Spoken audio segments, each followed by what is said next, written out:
दिमाग और मन को चुस्त रखने के लिए शरीर को थकाना बहुत जरूरी होता है। ये तो हम सभी जानते होंगे, क्योंकि जब भी हम कोई खेल खेलते हैं या कोई शारीरिक गतिविधि करते हैं तो हमारा मन चुस्त हो जाता है, हमारा दिमाग तेज हो जाता है, सक्रिय हो जाता है। लेकिन इसके अलावा क्या क्या तरीके हो सकते हैं जो हमारे मन और हमारे दिमाग को सुस्त कर देते हैं? ऐसी कौन कौन सी बुरी आदतें होती हैं जो हमारे दिमाग और हमारे मन को अंदर तक खा जाती हैं? हमारा दिमाग हमेशा थका थका महसूस करता है। तो आज की इस कहानी में हम इन्हीं बुरी आदतों के बारे में जानेंगे और साथ ही वो औरतें भी जानेंगे जिनसे हम अपने मन और अपने दिमाग को हमेशा के लिए चुस्त और सक्रिय बना सकते हैं। एक बार एक पिता अपने नौजवान बेटे को अपने साथ लेकर एक गुरु के आश्रम में पहुंचा। नौजवान युवक की चाल ढाल से यह प्रतीत हो रहा था कि यह बहुत दिनों से थका हुआ है। उसके चेहरे पर उदासी के भाव थे। उसकी आंखों के नीचे काले घेरे बन चुके थे। उसके ज्यादातर बाल या तो जड़ चुके थे या फिर सफेद हो चुके थे। उसे देखने पर ही ऐसा प्रतीत होता था कि पूरी दुनिया की चिंता इसी के सर पर है। आश्रम के बगीचे को पार करते हुए वह पिता अपने बेटे को लेकर उस गुरु के पास पहुंचा। उस नौजवान युवक को देखते ही गुरु ने पूछा कि इस बच्चे की ऐसी हालत क्यों है? कैसे कोई सदमा पहुंचा है? कैसे कोई तकलीफ या कोई शारीरिक बीमारी है? आखिर कारण क्या है? ये नौजवान है, लेकिन ये अपनी उम्र से बहुत ज्यादा लग रहा है। उस नौजवान युवक के पिता ने गुरु को प्रणाम करते हुए बताया कि गुरुजी, यही तो मेरी चिंता का विषय है। इसे कोई दुख नहीं है, कोई सदमा नहीं पहुंचा और ना ही इसे कोई शारीरिक बीमारी है, लेकिन इसके बावजूद सारी सुख सुविधाएं इसके पास होते हुए भी यह हमेशा थका थका रहता है। किसी काम में इसका मन नहीं लगता। अगर ऐसा ही चलता रहा तो भविष्य में इसे कोई शारीरिक बीमारी जरूर हो जाएगी। इसलिए इसे मैं आपके पास लेकर आया हूं। कृपया करके कुछ तरीका बताएं जिससे अपने जीवन को पूरी मस्ती के साथ जीना सीख जाए। हमें इससे कुछ भी नहीं चाहिए। हम चाहते हैं कि बस अपना जीवन अच्छी तरीके से जी। गुरु ने उस युवक को समझाते हुए कहा कि इंसान जाने अनजाने अपने जीवन में कुछ ऐसी आदतें पाल लेता है जो उसके मन को धक्का दे दी है, उसके शरीर में आलस्य भर देती है। इसके बाद वह चाहकर भी किसी काम में मन नहीं लगा पाता। सबसे पहली आदत तो एक बच्चे को उसके माँ बाप से मिलती है। जब माता पिता अपने बच्चे की सारी इच्छाएं पूरी करते जाते हैं, उसे कोई कमी महसूस नहीं होने देते, तो धीरे धीरे बच्चे को लगने लगता है कि मेरे पास तो सारी चीजें हैं, मुझे कुछ करने की जरूरत ही क्या है। हद से ज्यादा माँ बाप का प्यार एक बच्चे को बिगाड़ देता है। अपने बच्चे से प्यार करो, उसकी इच्छाएं पूरी करो, लेकिन उसे यह भी एहसास करो कि जिंदगी में बिना कुछ मेहनत के कुछ भी नहीं मिलता। इसीलिए उसकी सारी इच्छाएं पूरी मत करो, कुछ इच्छाएं अधूरी छोड़ दो, ताकि उसे यह पता रहे कि जिंदगी में कुछ पाना भी होता है। सब कुछ कराकर आया नहीं मिलता। दूसरी बड़ी आदत जो मन को थका थका सा महसूस कराती रहती है, वह है हद से ज्यादा मोबाइल फोन का इस्तेमाल। गुरु ने अपनी बात समझाते हुए कहा कि विज्ञान दोधारी तलवार की तरह होता है। हम उसे अपनी उन्नति के लिए भी इस्तेमाल कर सकते हैं और अपनी बर्बादी के लिए भी इस्तेमाल कर सकते हैं।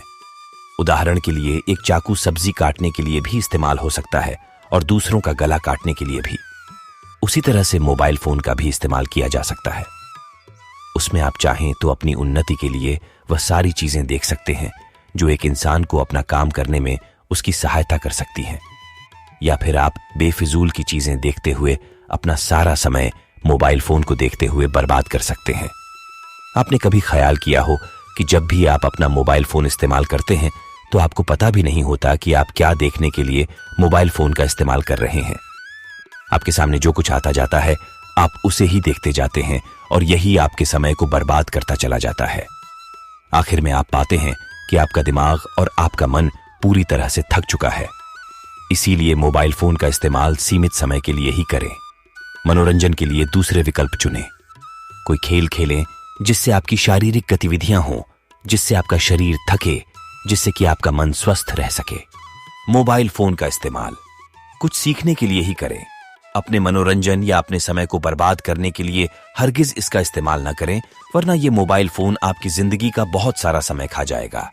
तीसरी बड़ी आदत जो मन को थका देती है वह है सही समय पर नींद ना लेना और पूरी नींद ना लेना।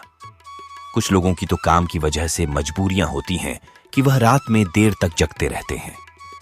लेकिन कुछ लोग यूं ही बेवजह या तो मोबाइल फोन को देखते हुए या किसी से बात करते हुए अपनी रात्रि का बहुत सारा समय यूं ही बर्बाद कर देते हैं।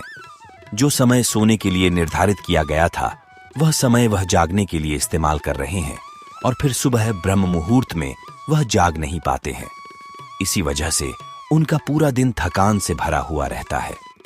लेकिन अगर आप सही समय पर भरपूर नींद ले पाते हैं तो आप ब्रह्म मुहूर्त में उठ पाएंगे और ब्रह्म मुहूर्त में उठने के बाद आपका पूरा दिन, यकीन मानिए, चुस्ती और स्फूर्ति से भरा रहेगा।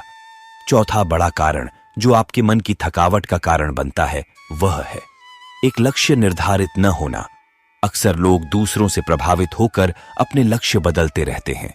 अगर किसी दूसरे आदमी ने किसी काम में सफलता हासिल कर ली तो हम भी उसी काम को करने के पीछे दौड़ने लगते हैं। हम यह भूल जाते हैं कि हमारा हुनर कुछ अलग है और जब आप दूसरों से प्रभावित होकर कोई काम करने लगते हैं तो आपको उसमें सफलता नहीं मिलती और कुछ समय बाद आप निराश हो जाते हैं। ऐसे ही 2-4 कार्यों में असफल होने के बाद आदमी को लगता है कि मेरे अंदर कुछ भी हुनर नहीं है, मैं किसी काम के लिए नहीं बना, और उसके बाद उसका किसी काम को करने में दिल नहीं लगता। अगर कोई आदमी अपनी रुचि और अपने हुनर के हिसाब से अपना लक्ष्य निर्धारित करता है तो वह जीवन में कभी भी नहीं थकेगा। वह काम उसके लिए मजा बन जाएगा, उसके लिए ध्यान बन जाएगा और वह उस काम को बड़ी फुर्ती के साथ जीवन भर करता रह सकता है। गुरु ने 5वीं बड़ी आदत के बारे में चर्चा करते हुए बताया कि जब इंसान सस्ते मनोरंजन ढूंढ लेता है तो भी उसका मन थका थका महसूस करने लगता है। सस्ते मनोरंजन जैसे कि मोबाइल फोन, काम वासना इत्यादि। जब भी आदमी इनकी गिरफ्त में आता है और शारीरिक गतिविधियां छोड़ देता है, शारीरिक मनोरंजन छोड़ देता है। शारीरिक मनोरंजन यानी कि कोई खेल जिससे हमारे शरीर में से पसीना निकले, हमारी ग्रंथियां फिर से जाग उठे, चुस्त हो जाएं। इसीलिए सस्ते मनोरंजन की बजाय ऐसे मनोरंजन चुने जिसमें आपको शारीरिक श्रम करना पड़े। छठी बड़ी आदत के बारे में जिक्र करते हुए गुरु ने बताया कि जो इंसान दूसरे की उन्नति से जलता है, ईर्ष्या करता है, वह इंसान अपने आप का अंदर से पतन कर लेता है। किसी करीबी इंसान को कामयाब होते देख या तो हम उससे प्रेरणा ले सकते हैं या फिर उससे जलन पैदा कर सकते हैं। यह हमारे ऊपर निर्भर करता है। इसीलिए दूसरों से जलने की बजाय उनसे प्रेरणा लेना सीखें। प्रेरणा लेकर उनसे भी अच्छा काम करने के लिए खुद को प्रेरित करते रहें। जले मत, ईर्ष्या मत करें। ईर्ष्या मन का घाव होता है जो हमारे मन को अंदर से खा जाता है। 7वीं बड़ी आदत जो हमारे मन को, हमारे दिमाग को निचोड़ कर रख देती है, वह है हमारे खाने पीने की आदत। आजकल लोग ऐसी ऐसी चीजें खाते हैं जो हमारे शरीर के लिए बिल्कुल भी लाभदायक नहीं होती हैं। ज्यादा तला हुआ खाना, बाजारू खाना हमारे शरीर को फायदा पहुंचाने की बजाय नुकसान पहुंचाती है। सिर्फ अपनी जीभ के स्वाद के लिए आप अपने शरीर को कुर्बान कर रहे हैं, और अगर आपका शरीर एक बार अस्वस्थ हो गया तो आपका मन और आपका दिमाग हमेशा हमेशा के लिए थका थका महसूस करते रहेंगे। इसीलिए अन्न खाएं, फल खाएं, हरी हरी सब्जियां खाएं। खाने के लिए इतनी सारी चीजें हैं तो सिर्फ अपनी जीभ के 2 मिनट के स्वाद के लिए हम अपने शरीर को अस्वस्थ करने पर क्यों तुले हुए हैं? जरा सोचिए। अच्छा खाना खाएं, स्फूर्ति में भरे रहें, चुस्ती में भरे रहें। आखिरी बड़ी आदत के बारे में चर्चा करते हुए गुरु ने बताया कि जो लोग अपने भविष्य या फिर अपने अतीत में अटके होते हैं, वह लोग आज में कभी भी नहीं जी पाते हैं, और जीवन तो आज में जीने का नाम है। कल को अगर कुछ बुरा हो जाता है, कुछ भी गलत हो सकता है, आपकी जान भी जा सकती है, तो आप यह नहीं सोचेंगे कि मेरे साथ ऐसा क्यों हुआ। आपको वह पल याद आएंगे जो आपको जीने के लिए मिले थे, जो आपने गंवा दिए, ऐसे ही बर्बाद कर दिए चिंता में, फिक्र में। और वह फिक्र किसी काम की नहीं थी, क्योंकि किसी पल भी कुछ भी हो सकता है। चाहे हम कितनी भी योजनाएं कर लें, चाहे अतीत के बारे में कितना भी सोच लें, हम उसे बदल नहीं सकते हैं। और जिस चीज को हम बदल नहीं सकते हैं, जो हमारे हाथ में ही नहीं है, उसके बारे में सोच सोचकर हम अपने आप को क्यों बर्बाद कर रहे हैं। हमारे हाथ में कुछ पल, आज के कुछ पल, अभी के कुछ पल जिनको हम जी सकते हैं या फिर उनको चिंताओं में बर्बाद कर सकते हैं। वर्तमान में जीने का नाम ही जिंदगी है, और अगर आपने वर्तमान में जीने की आदत डाल ली तो आपका मन इतना स्फूर्ति और इतनी ताजगी के साथ भर जाएगा। वह दुनिया आपको दिखेगी जिसकी आपने कभी कल्पना भी नहीं की होगी। सिर्फ एक छोटी सी आदत, वर्तमान में जीने की आदत, आपका पूरा जीवन बदल सकती है। आखिर में उस नौजवान युवक के सर पर हाथ फेरते हुए गुरु ने कहा कि अब भी कुछ नहीं बिगड़ा बेटे, पूरा जीवन तुम्हारे सामने है। जो बीत गया उसका अफसोस मत करो, वह बदल नहीं सकता है, लेकिन आज अभी तुम अपने जीवन को बदल सकते हो। इसके बारे में नई सोच पैदा कर सकते हो, अपने भविष्य के लिए एक नई दुनिया बना सकते हो। तो आज से ही अपने जीवन के बारे में सकारात्मक सोचना शुरू कर दो। तुम्हारा जीवन कुछ समय में ही बदल जाएगा। तुम्हारा मन और तुम्हारा दिमाग फिर से चुस्ती से भर जाएगा, फिर से स्फूर्ति लौट आएगी। अपने आप को यह विश्वास दिलाओ, सकारात्मकता लाओ अपने अंदर, और फिर देखो जीवन किस तरह बदलता है। भक्तजनों, अगर आपको भी गुरुदेव की चर्चा पसंद आई, आप उससे सहमत हैं तो कमेंट सेक्शन में लिखकर जरूर बताएं। और अगर किसी और विषय में आपको जानकारी चाहिए तो कमेंट्स में वो भी लिखकर बताएं।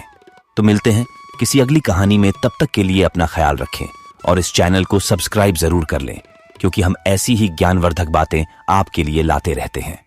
नमो बुद्धाय।